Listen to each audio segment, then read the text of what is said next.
for me, I was always the kind of a kid who would think the best response after the third day of talking to someone.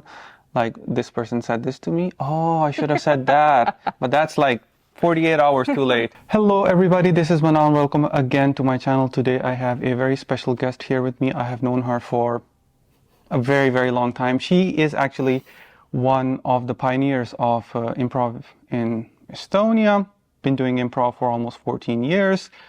She has actually done workshops in almost 15 countries, right? And yeah, I think if you want to do, or if you are thinking of doing improv in Estonia, then there is no better person than Rahel here. So how are you doing, Rahel? After this introduction, I'm doing very well, thank you. Yeah, great. But okay, so tell me a little bit about what you're doing right now. Right now, well, my main thing that I do usually is improv. So I also do other sort of things. I call myself like a freelance entertainer. So I host events, I help to plan events, organize. But my main field is improv. And for those of you for whom improv is a completely new term, it's short from improv theater, improvised theater. And this means that while in classical theater, people who go on the stage, they know what they're going to do, they know what the stories that they're playing, they know how this ends. In improv, players often go on stage, they don't even know what it's going to be like, they don't know who are going to be the characters in the play, they don't know what the situation is going to be. Everything is improvised on the spot, in front of the eyes of the audience. And that makes it a very intriguing, vulnerable, but also very cool art form. So that's what I deal with. Yeah, I think that's a relatively difficult thing to do in Estonia, of course. Like, yeah, that's putting it mildly.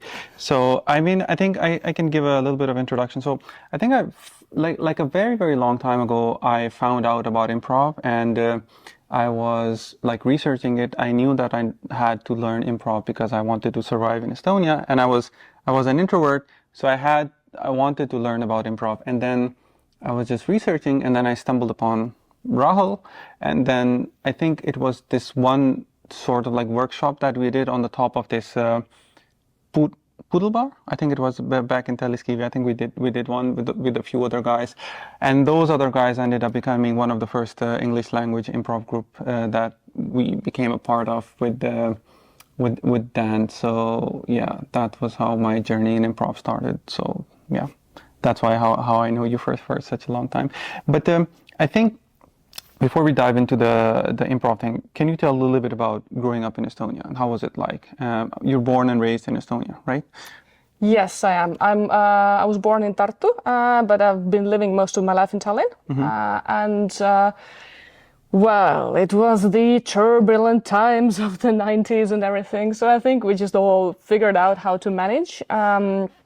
I used to go until 10th grade to the English college in Tallinn, which also is a very much kind of like, these are the rules you need to abide by. This is like things go this way. And for high school, I switched to Vanalinna Hariduskolleegium, which is in the old town, and which especially at that time, which was like very artsy school.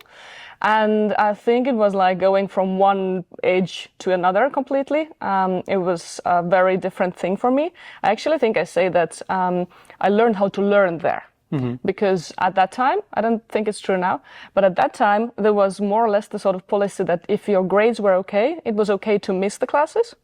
So my grades were okay. Then I tried out if I could miss the classes. Of course, my grades weren't that okay anymore then. And then I actually learned how to study in the class so that I didn't have to study that much at home anymore. And I had more times for my own things to do.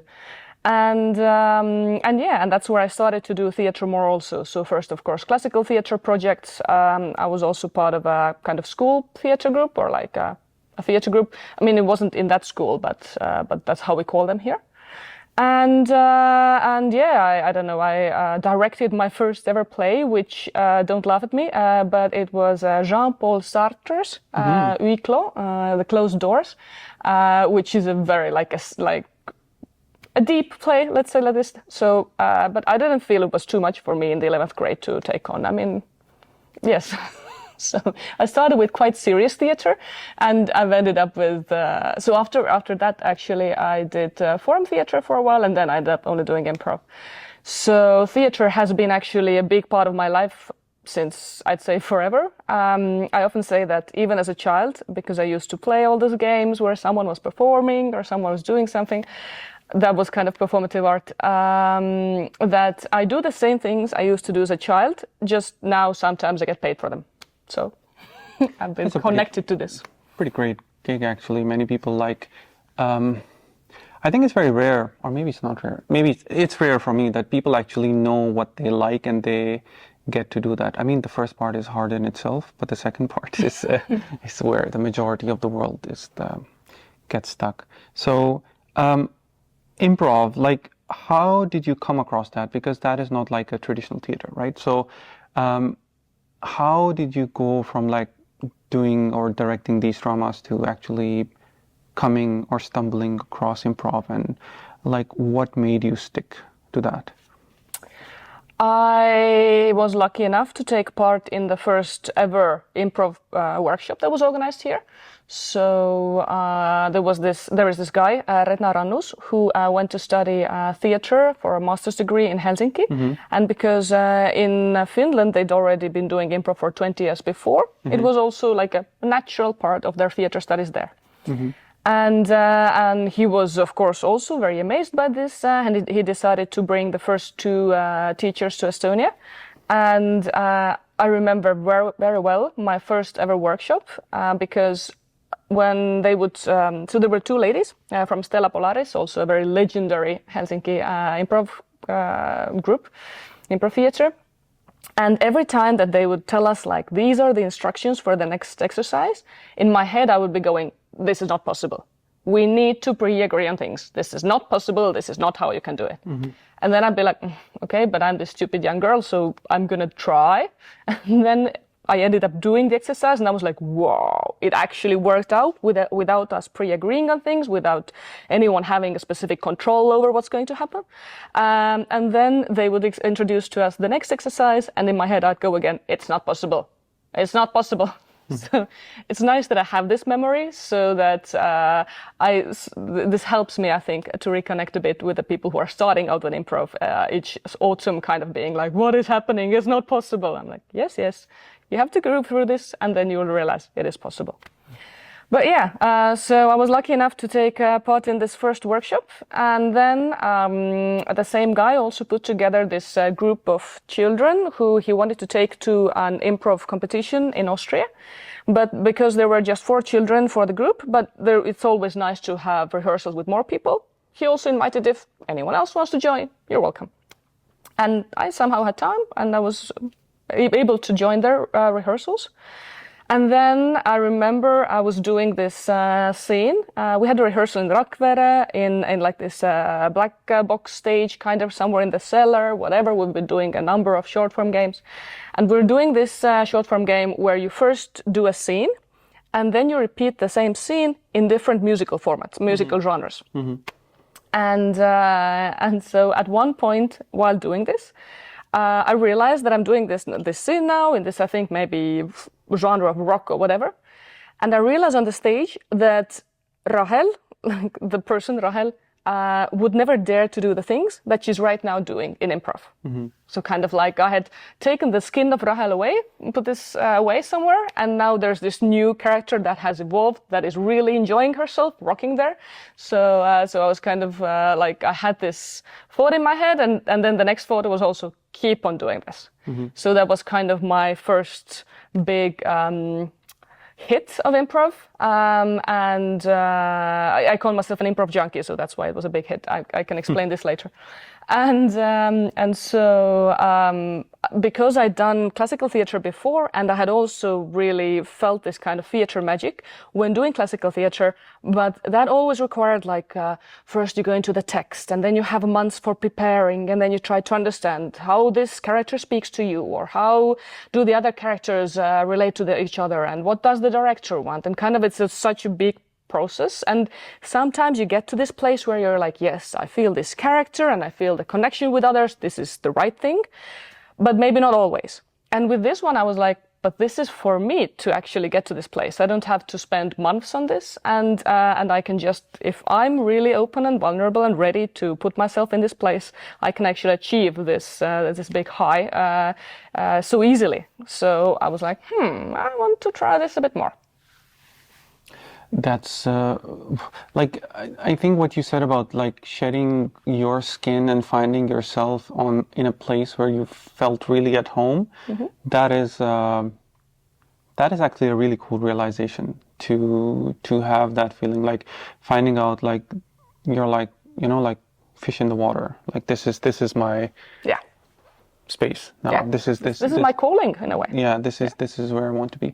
So you're obviously teaching improv now, but you obviously had to learn improv before you started to actually teach it. So how did that transition happen? Like, when did you realize that you feel that you are in a place that you can now start to teach it? Because obviously, I mean, you've been doing it for like 14 years now. It's not a short amount of time. Actually, I've been teaching it as long as I've been doing it. Okay. That's such a natural pro. I just started teaching it initially. So then, in 2009, we didn't have improv in this sense yet. Or maybe we're actually even talking about maybe earlier times right now. But because in 2009, the first like improv groups emerged actually. So we had the first workshops maybe 2008 or before that. So in different countries, improv has come to that country in different ways. In some places, there's someone that comes from a different country where they've been doing improv already before. They travel to, I don't know, for example, to Iceland, they're like, yes. Or for example, to Norway, to Oslo, we're like, yes, we're going to start teaching improv. Then people learn improv. Then maybe other groups kind of emerge. But then everyone are doing improv slightly the same way because there's been this one person who taught them initially. So, and that is a great way to actually have really improv also progressing quite fast because like someone who actually knows what to do has been telling them what to do. In Estonia, the situation was a bit different. So there was one group who went to study to Helsinki with the same teachers a bit more. So it was called Eesti Improteater, and some of the members have now formed a different group called Improteater Imperium. So kind of these were the people from those two groups who got their kind of basics of improv there. But my group that emerged at about the same time, we didn't have anyone to tell us what to do. So we had like a list of games and we tried them out. And then we looked online. There's an improv encyclopedia that has like thousands of games. We're like, oh, let's try this game. And then maybe read some books, looked at some videos. Like it took us actually time to actually see our first improv show. But we'd already been doing things for a while. And because of reasons, it's a different story. I ended up always coaching those meetings with my own group, with the group that we had then. So kind of we started trying out things, but also I was responsible of how this workshop ended up. So basically, I at the same time I was discovering it, but at the same time I was also teaching it. So I've been all the time connected to also kind of spreading it, but also doing it myself. Wow. That really means it was your calling, because then like you can't I think there is normally always this feeling of, okay, maybe I'm not there yet, or maybe I need to be better before I can tell people. But I think in some cases, for example, when people see how comfortable you are and how okay you are, they're just naturally asking you, okay, how do you do that? Or how do you do this? And then you feel like, okay, well, it's easy. Just do this. But then, yeah, it's not so easy. I think it's also easy because we were then quite young. I was maybe, I'm not going to say how old I am, yes. I was very young, let's say like this. And as a young person, you just go out to do things. you don't think about the responsibility you have in front of the group when you're teaching them. So I think it's easier for young people to start doing improv because they're also less afraid of making mistakes because they're still used to being in the process of learning. And it's just like, we're going to try this out. Maybe it works, maybe it doesn't. And often it works just because they are trying it out and putting themselves out there. For older people who are already kind of like, yes, we need to have everything all the time in a correct manner, like we are perfectionists, then for them it can be actually much more difficult to go into this thing. So I think it was easy in that sense. Yeah. Now, like about Improv in Estonia, I know that you have traveled a lot, you have done workshops in many other countries as well. And after doing it in Estonia for like all this time, I want to talk about specifically about Improv in Estonia. How is it different? What are the challenges here? And is there anything unique in Estonian improv that you don't find somewhere else? Like specifically about Improv in Estonia. I think it's very difficult because I'm in Improv in Estonia, so it's very difficult for me to say how it's different from elsewhere. Because it's easy for me to go to other countries and see this is how you do differently, but to get a perspective from here, I think I'd need to be away for a longer time. Something that has been, I think, and is going to be in the long term good for us is, as I said before, we all started from different kind of branches, which means that also most of the groups that do improv right now or have been doing this for a long time in Estonia, do improv quite differently. So there's this Improv Imperium who are actually, it consists of professional actors who finished the acting school in Viljandi. So they have a different toolbox that they also use for doing improv. There is Ruutu Kümme, who has also been their kind of main leaders have been studying in Chicago. So they do the Chicago style improv comedy. And their focus is mostly on kind of comedy theater, not just, I don't know, not doing dramatic improv or whatever. Because my background is then in classical theater, but also forum theater, which is a bit kind of more social type of theater. I like to do more kind of maybe dramatic improv or things that kind of echo in some ways with what's happening around us. So kind of like we do improv in so different ways that also what happens on stage is very different, and I think we also have very different target groups that are interested in what we do, and the same what we do on stage, but also how we teach it.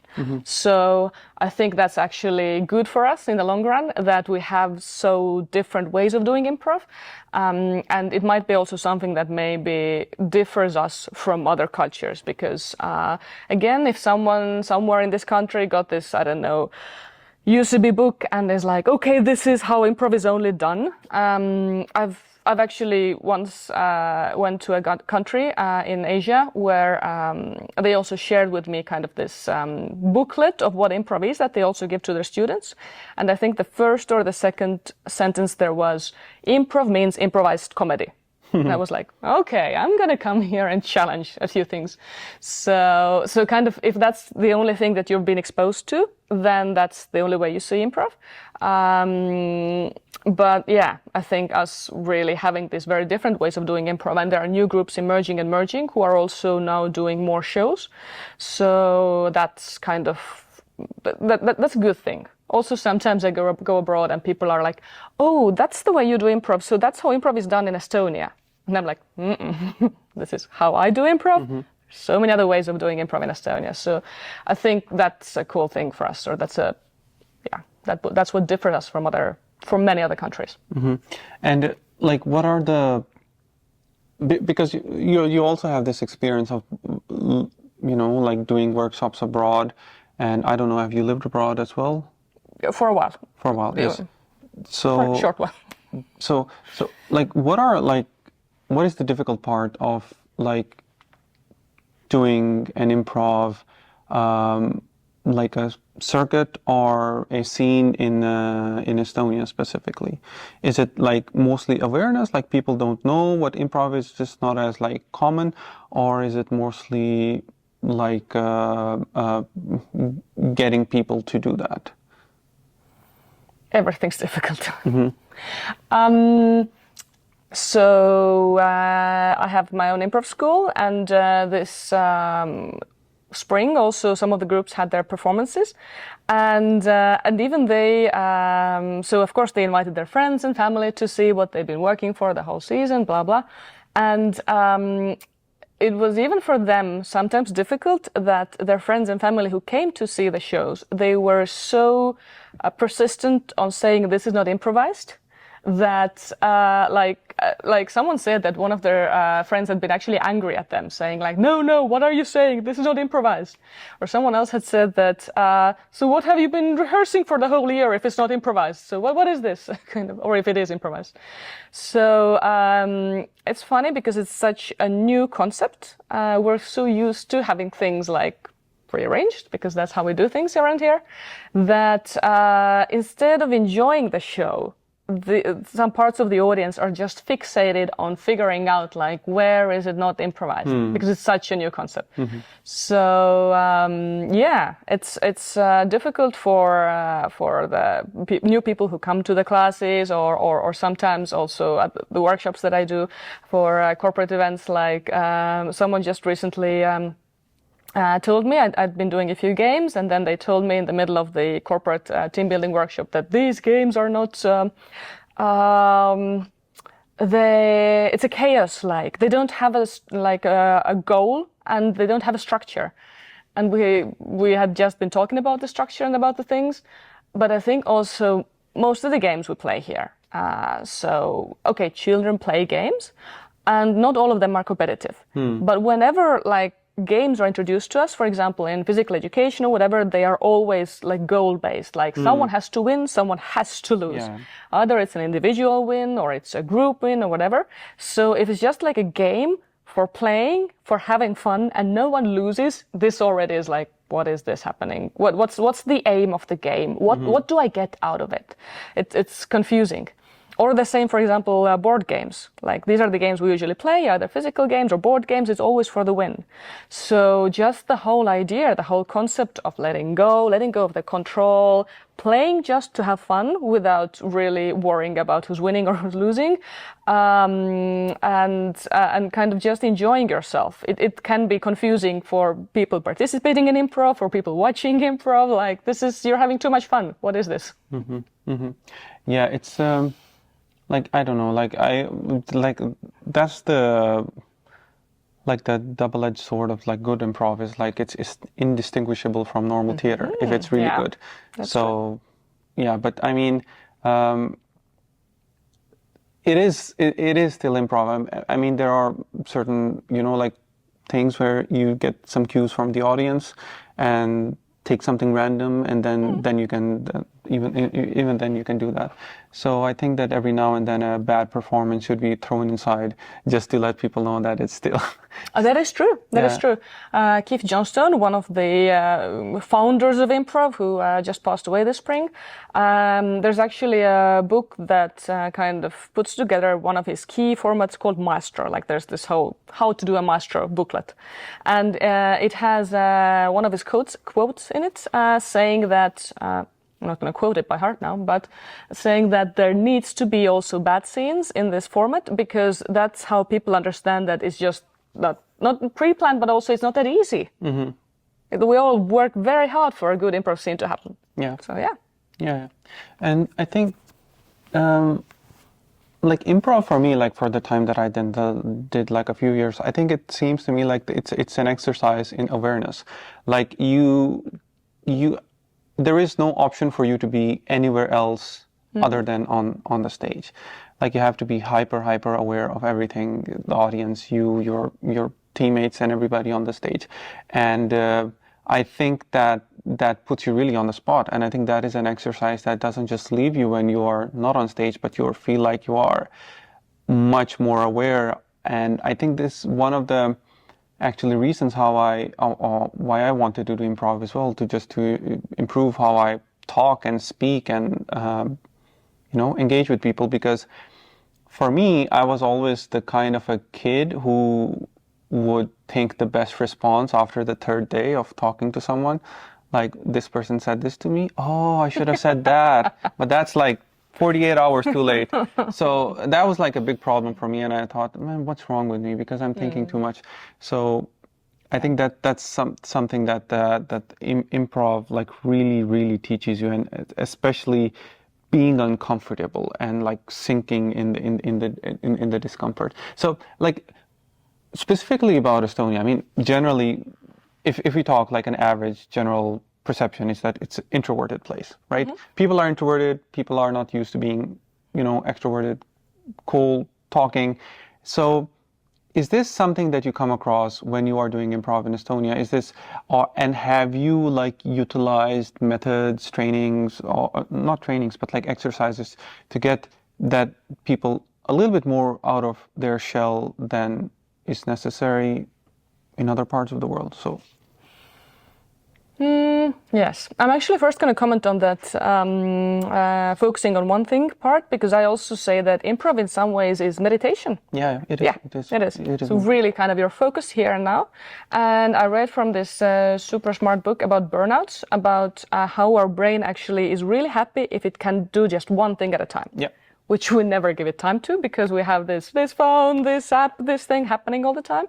So even if you're doing a chore at home, like, I don't know, ironing or whatever, then your brain is already happy because I'm just doing one thing at a time and I don't have to go through other things. Doing dishes. And anything. And I think with improv also sometimes you see people who are already like, they don't care actually what you're saying. They are already in their head thinking of a response to you, or they have a different tangent already happening there, kind of like they're not here with you in this conversation. Yeah. So this really with improv is like, because you can't pre-plan things and you need to be here and now, that really it kind of takes this anxiety of being elsewhere away and just like, I have to focus here and now. So yeah, it's a great, fun way of meditation, let's say it like this. In Estonia, I think also, so the way that I teach, and there's many ways of how to teach improv in the world. I think the way mine is called is the French system, is that I teach whole seasons beginning from September and ending until May. There's another way of teaching, which people use more, which is the level system, which is one level is from 6 to 8 weeks, and then often there's a performance at the end of the level, and then there's the next level, 6 to 8 weeks. So kind of like it's a very short span of time where they try to give you the basics of one or the other thing. But for me, I think, and while there are groups succeeding also teaching it this way in Estonia, I prefer to teach in this longer way so that I can give people time to open up. And I do think Estonians need the time to open up. Yeah. We are very talkative in there. Look at me. But we're afraid of often, I don't know, new things around us, new people, new spaces, whatever. So kind of, I feel that this is my responsibility as a teacher to create the safe space, where we can all try new things, fail together. And this is why I enjoy teaching for this kind of whole long course, that I can also work together with the group.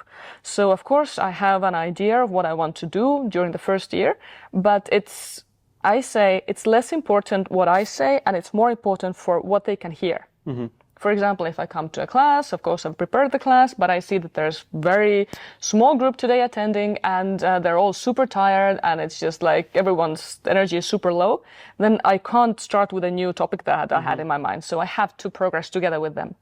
And again, going back to Keith Johnstone, I've heard this story where he was proposed to go and teach at a university. And like to earn good money and whatever, and prestigious university and everything. And then the only thing that they asked from him was to give your curriculum, what and how you're going to teach.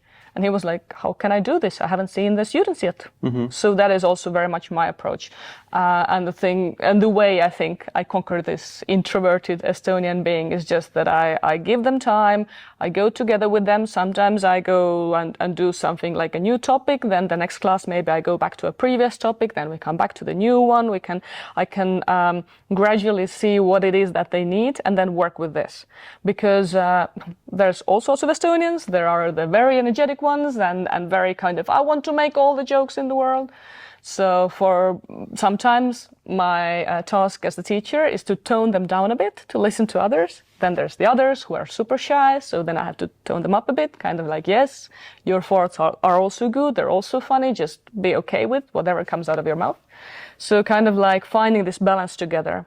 And I think it's super cool to see, like, every autumn a random bunch of people come together to this class who have often nothing in common. I have some groups that are so different are the people in them. But in the course or by spring, it's like one well-working team in there. And even though they're still very different people and they have different ways of expressing themselves and different things, different values maybe, whatever, we have managed in this group to kind of find this breathing together, working together, like listening to each other, respecting each other, also understanding we're super different and we're never going to be, maybe we're not going to have like parties together outside of this class, but we are actually very much appreciating also seeing these new people out of my own bubble in this class and working with them. We're all learning from each other. So that's, I think, the giving the time is the secret sauce of me.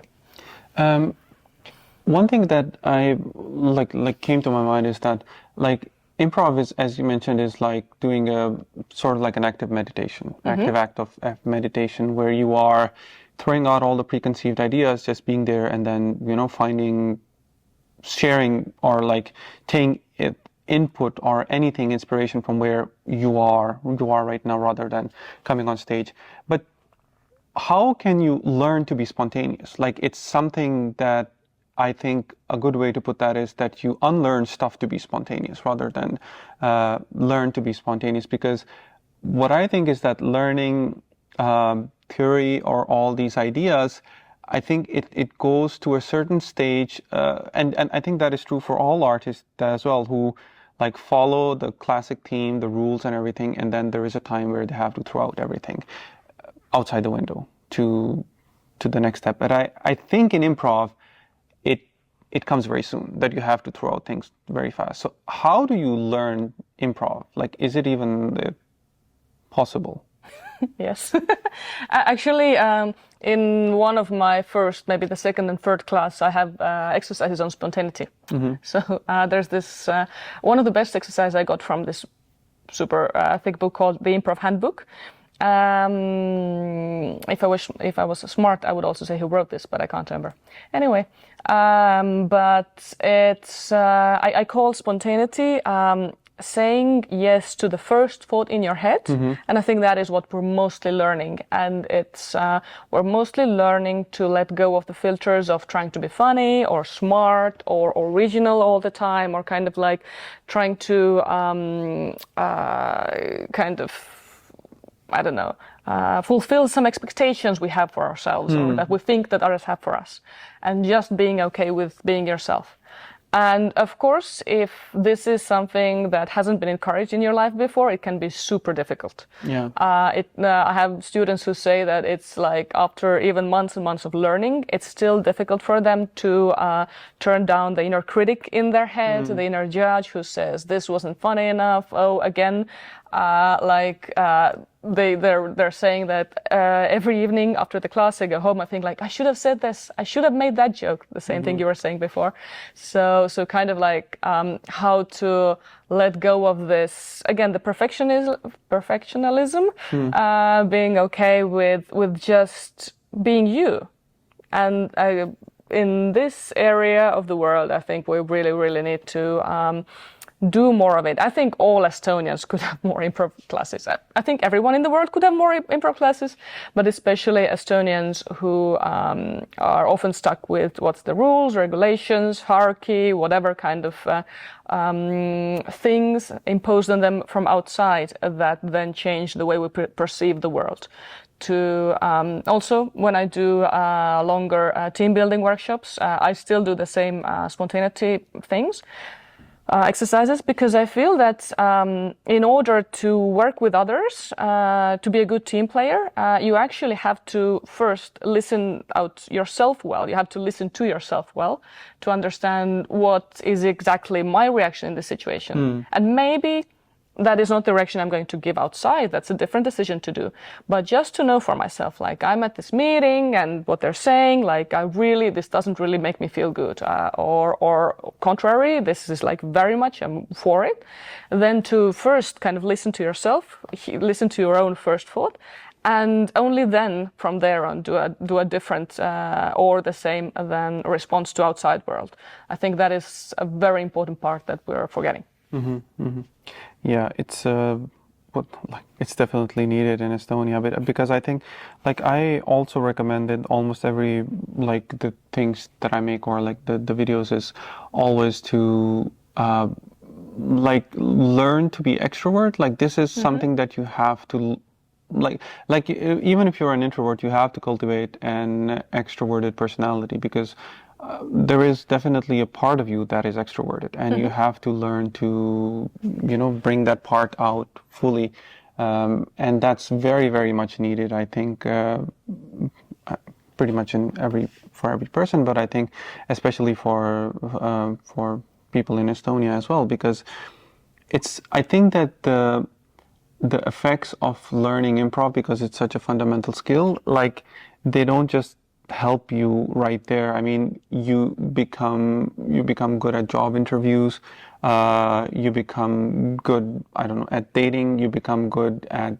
discussions, you become good at public speaking, you become good at teaching. I think every teacher should learn how to do improv as well. Maybe they already know if they are experienced teachers, because I think you when you're doing improv, you're also doing something. Like your circle of awareness is not just you and what you're saying, but it's also taking cue from what the effect of what you say, everything around it. So it's like a constant, like action, reflection, action and action and reflection. And I think that's very, very important for especially teachers as well. Have you also? I mean, you've been doing this for such a long time. And I'm sure it must have influenced your personality and your life overall as well. How has that changed you in your life outside of improv? I remember when I started to do the first workshops or like this kind of meetings where we would learn about improv, and I had just studied university. I studied cultural theory, and every time, like when I was going to do the workshop, I was so tired because it had been a long day at school, and I was like, whoa, okay, I have no brain left. I don't know what I'm gonna do there. Why did I agree to do another workshop? Like, I'm super tired. And then every time I would come away from this workshop, I would be like, I have energy for the next 2 weeks, because this is how much it kind of really hyped me up. And also, like, because one of the key principles that I think, if you've ever heard anything about improv, you've heard about the yes and. So one of the kind of, we don't teach agreement in this way that much anymore, but kind of that's the core thing that people know of it. And saying more yes to things in those improv meetings, in those scenes, also made me say yes more to things outside of improv classes. Also because probably I was just young and easily influenceable, but I think it kind of like when you try these things out in this improv scenes and you're like, I just said yes to things I would never say yes to in my real life, and nothing bad happened. Then this kind of mindset comes with you also outside of the improv classes, and you start to open up more. Again, as you said, you become a better it's easier for you to have conversations. You're kind of more open to the world because you've learned in this safe space that it's okay for you to try out new things. and not always something bad happens, and that kind of takes us out of this comfort zone a bit and makes us more ready to try out new things.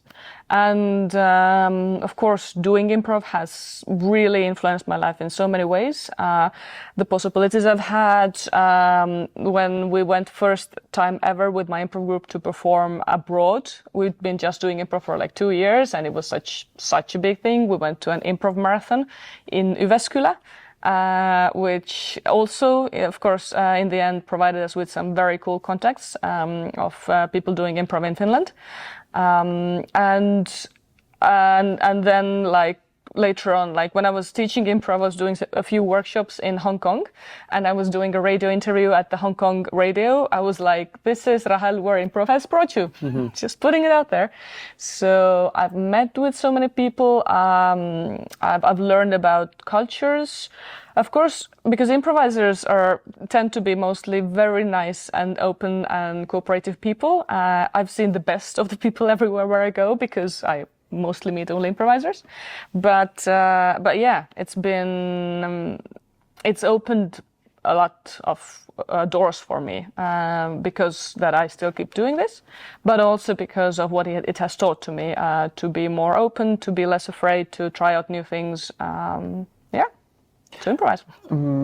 Okay, let's talk a little bit about, because we mentioned that you've been to almost 15 countries doing like specifically about improv and workshops. So anything cool or interesting or stories you would like to share about that trip from anywhere? I have so many stories. I mean, I can have like second and third and the fourth edition of me talking about my stories. It's, again, as I said, I've also learned about cultures. Like, for example, I was teaching improv in Nepal for a week. Wow, yeah. In Pokhara. And, well, the thing was that not many people in the group would speak English. So often I would let them do scenes in their own language. And then I would ask them to translate me later, like what was happening there generally. And I think that's one of the things that people, because improv kind of very much mirrors the world where you're in. So there many scenes were about like family life, for example, because they're very connected to their families. But you go elsewhere and the scenes are about completely different sorts of things. So that is a cool way to learn about different cultures, actually. Also, I think I'm the same sort of a teacher, but again, when I was doing in Hong Kong, the classes, I also asked for some feedback later. And one of the things they told me was that you could have been more precise in your feedback when you were teaching about saying what we did in the right or wrong way. And I was like, okay, thank you for giving me this feedback, that's what you needed more. I don't think that's what I would be doing, because I don't think there's a way to do things wrong or right way, but that's the feedback from you, so thank you for this. And a few weeks later, I was teaching in Australia for some time improv, and then I think maybe, again, 2 weeks after coming there, someone told me after the classes that, you could lay back a bit with your feedback here. Like, we're just doing this for fun. We don't want to know what's right or wrong. So I was like, I'm still the same person, and I teach in the same way, but people in different countries also perceive what I give to them in so different ways. So that's also very interesting. But yeah, it's been fun. I've been teaching in, I don't know, from Russia, in Europe, of course, in Australia, New Zealand, and also either teaching festivals where a lot of people who don't know each other come together, and then you need to teach them something, or also working with groups that are already like together, which is then like you don't have to work with them how to build a trust between them, or for them to at least know each other's names. You can already start working with like, okay, what do you exactly need? So yeah, it's been a very fun travel. Yeah, it's hard to imagine that you've been to like so many different cultures, because Nepal for me is like completely away from Estonia. It's like a completely different thing. I mean, all the way in to South Asia, and then of course Australia, and then Hong Kong itself. Like, yeah, totally another beast. So yeah, But what are like some things that you have learned from all these workshops or the things that you've done in other cultures that you didn't necessarily found here? Like, is there anything specifically about the art itself? Is there anything that you have learned from the other cultures or doing it elsewhere?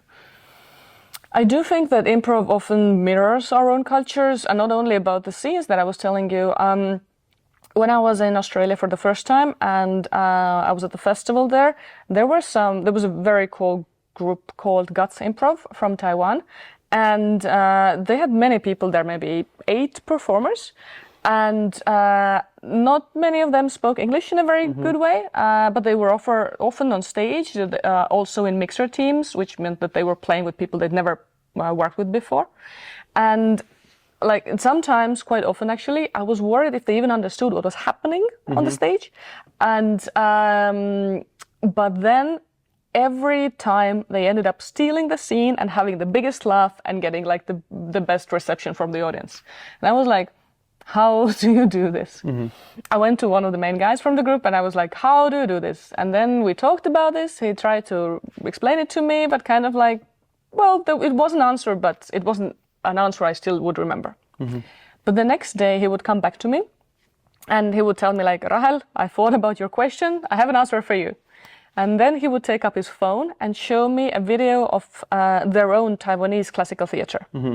And in the video we would see like someone said something in their local language. Of course, there's a lot of costumes and decorations and whatever.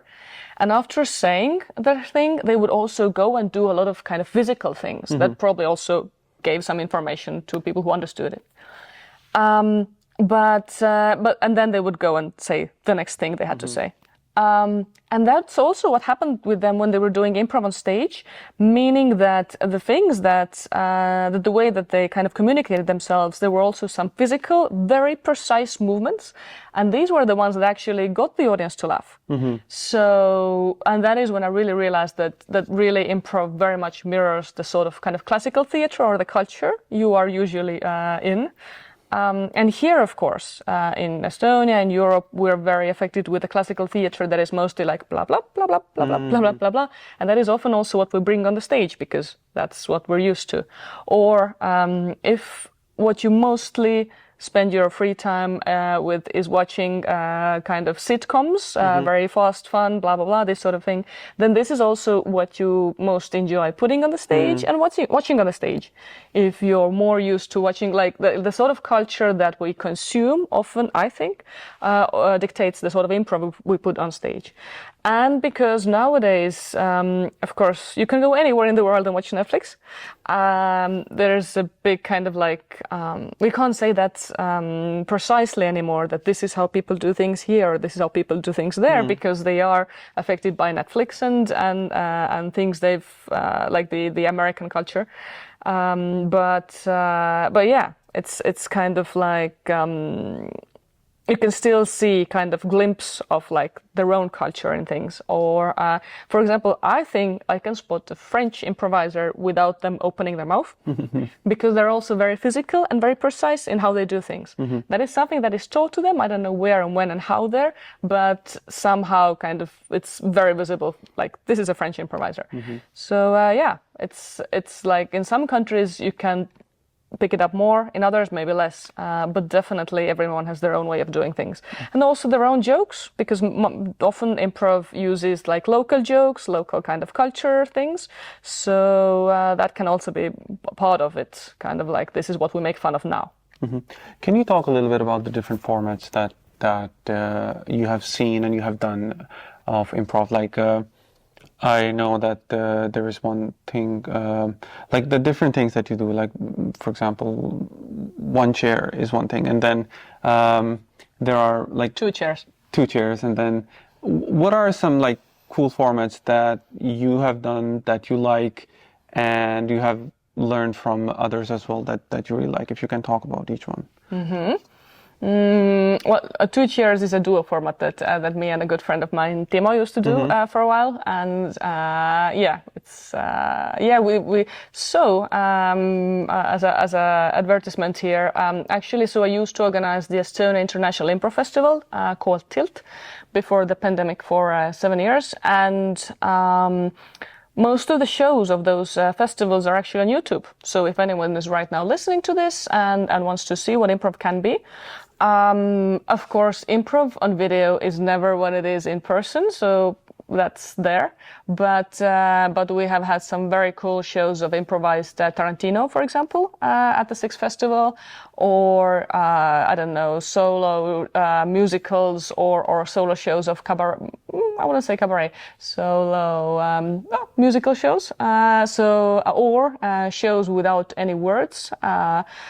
So if you search in YouTube Tilt Improv Festival, they're all there, and they've been recorded also with quite good quality. So that's another thing. So it's not just someone's phone filming the show, but yeah. So that's one thing. And most of the shows, so everyone who came from abroad were performing in English, and all the Estonian groups were performing in Estonian. So kind of that's how it's easier for you to watch them. But some other cool formats I've seen. In 2018, I was lucky to be part of the Berlin Improv Festival, which that year it brought together improvisers from every European Union country. It was this European Union culture project. And I don't know how many countries are in European Union, but more than 20. Anyway, we were split into 4 groups, and we all did our own format that was also somewhat connected to our own local life.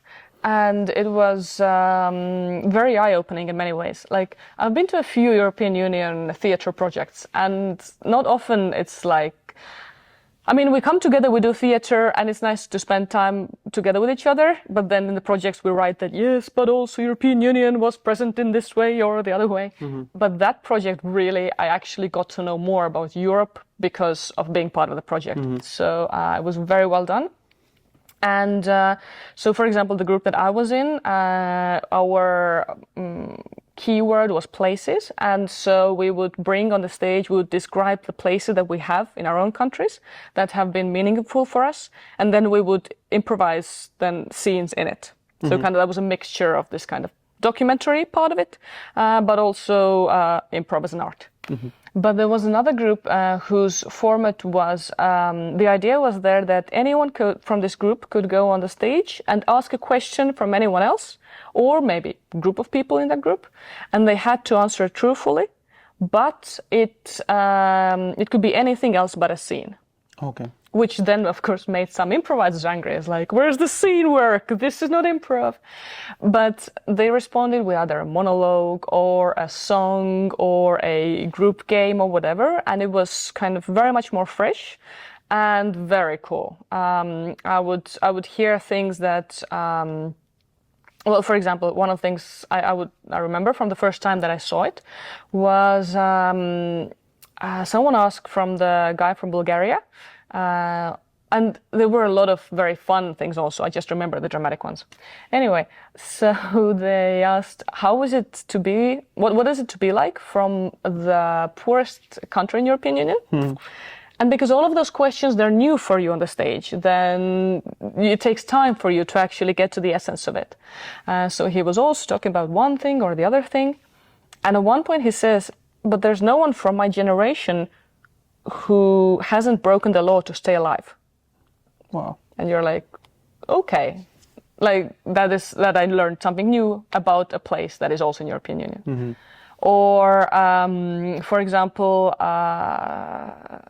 when I also had the chance to play this format a few times, and they would ask me, I was playing it at a Finnish festival, and someone asked me, what is something that people don't know about Estonians? And then I would say that we, again, as it strikes you on the stage, you're like, oh, okay, what do I say? What do I say? But my kind of key point that I got to was the fact that I think many of us like to show that we're in this great place. We have this beautiful home, the beautiful car, all those friends, selfies you can see on Instagram. So kind of like that we're really doing well, while also there's a lot of cracks there in this picture with the broken families and kind of with the past that we come from, where it's difficult for our parents to understand our decisions and all these sort of things, because we've been through so much during the last at least 100 years and more, that we're trying to hide it to this beautiful kind of facade. So, and that was even like, I'd never had this thought myself. I just discovered this thing on the stage while also telling it to the audience. So we don't do this too often in improv. Much of improv is improv comedy, because that is also the easiest way to get audience to the show, because you've had a difficult day anyway at work. Why would you go and watch a drama? You want to go and have comedy. You want to have entertainment. So that's the easiest thing to do and to sell. But also doing this sort of, I don't know, formats that are connected with documentary things, or kind of really putting yourself out in other artistic ways, again, musical ways or whatever. I think that's where the potential of improv still lies, that we haven't really gone into yet as much as we could. What do you think is, so we're near wrapping up, but I'd like to know, like, why should anyone learn improv? Like, I know this, and I have talked about this many, many times, but why? I think it's a fundamental skill. But why do you think anyone should learn improv? I think it's a good way to, you learn so much about yourself, to open up, to again have better communication skills, cooperation skills. With this group that you do improv with, you also, because again you fail together, you learn things together, you actually find a new group of friends from it, and it's also not in Estonia. Like if you come to my improv school, the group starts on the 9th of September. Then, of course, you do improv for a while, but maybe you go abroad and then you can go, oh, there's another improv group here. It's easy for you to actually connect with improvisers all over the world. So we're this kind of one big happy family, and there's ways to make contact on Facebook, find other people. People often post on Facebook groups saying like, hey, I'm coming to the city. What's happening here? Is there a jam or a workshop or a show I can be part of? So kind of like it's this new way of being and thinking that allows us to be creative we don't need much things for it. Like you don't need a piano or the drums or paint or whatever. You just come there and you play. You allow yourself to be creative, while also, as I said, learning about yourself and the others. And then also actually becoming part of this big tribe that just celebrates creativity, is not hierarchical, is just like nice to you. So I think that's one of the key things to take away from it. Like one question just popped into my head, because you do like Estonian, of course, English, yes, of course, any other languages? Not me, not yet. Okay, but do you think there are any differences when you are doing within different languages? Is your performance different, or how is it different? Because not many improv artists are like that. Like no, actually, in Europe they are, because when we come together, we usually work in English, but for most of the Europeans, English is the second language. So also other improvisers have said it, that they become very much more physical on stage, so they do much more physical offers, because they just don't have as many words. So if I improvise in Estonian, it's so much easier for me to just go blah, blah, blah. While if I'm in English, working in English, and I'm like, I don't know what this thing is called, but I want to work with this right now on stage, maybe I describe it in a physical way, or I find a different way to how to get my idea through to you. So yeah, we instantly become more physical. And in that way, often it's said also that our performances become better because we use other elements, other tools we have besides language. So but do you think it's a much better way, because then you're more physical if you're in English? I think it's more interesting, Yeah, because in Estonian I would maybe forget to be physical and I would just be talking like we've been doing this right now. But if it was in, for example, I know very little French, so if I was supposed to improvise in French, I had to once in Belgium. Anyway, then I'm instantly going to look into these other tools that I also have. Otherwise, I'm just using the one that is the easiest for me. So yeah. How can anyone who just found out about improv start from scratch? What would you recommend a person? So at my improv school, I think there will be a place where there's like this. The website is written, the address somewhere. Improkool.ee. There's so we're going to start with the next new course again in September, 9th of September. We're meeting every second Saturday for 3 hours. And this is like a way to really like learn improv for yourself if you're interested in the art and you want to really go into it.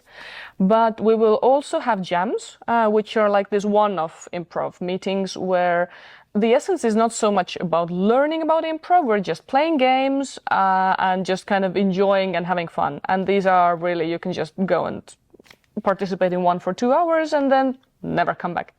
So that really depends on how much interested you are in doing this. But yeah, so there's currently these two ways, and we also try to bring teachers from abroad to the school so that there would be also other teachers who maybe see improv in a different way, have learned something I don't know, to teach also to our students. So that's also one way. If you've already been doing improv, either elsewhere abroad or in other groups, and you want to know more about improv, that's also one way to connect. But what, for example, if people are, I don't know, somewhere abroad, some in another country, because some of the viewers are, how should they start off by learning improv? Should they just look into their city, see if there are any improv clubs, try them out? Yeah, that's probably the best idea.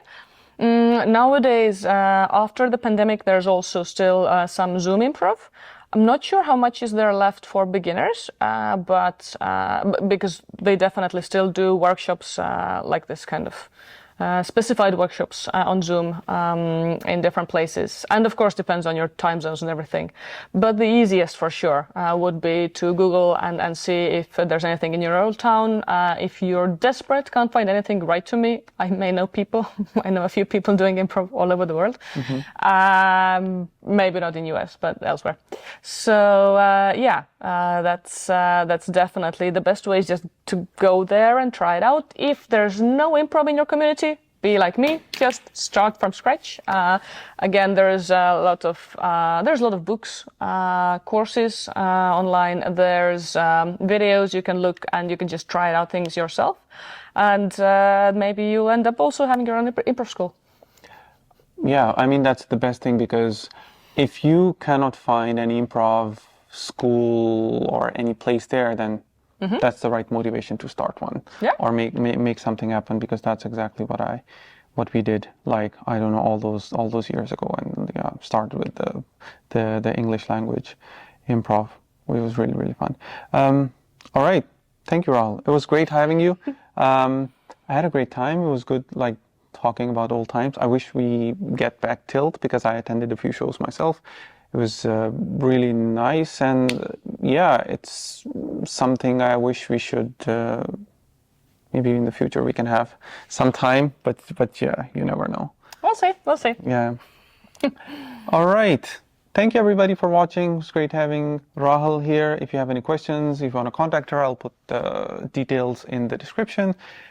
Like, share, subscribe, bell, whatever, everything. See you in the next episode. Bye bye.